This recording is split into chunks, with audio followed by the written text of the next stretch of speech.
Hello everyone, I hope you are doing well. Today we will talk about how to fix or how to solve the problem of trip.com.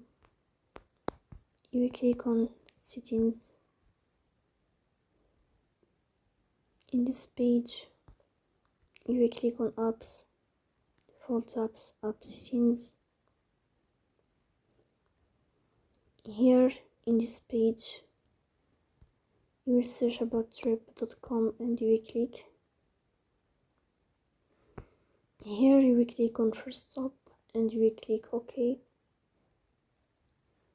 Then you will enter to the window of storage. Here you will click on clear cache. In the end you will turn off your phone and you will restart your phone again to fix that problem. So please don't forget to support us by like and subscribe. See you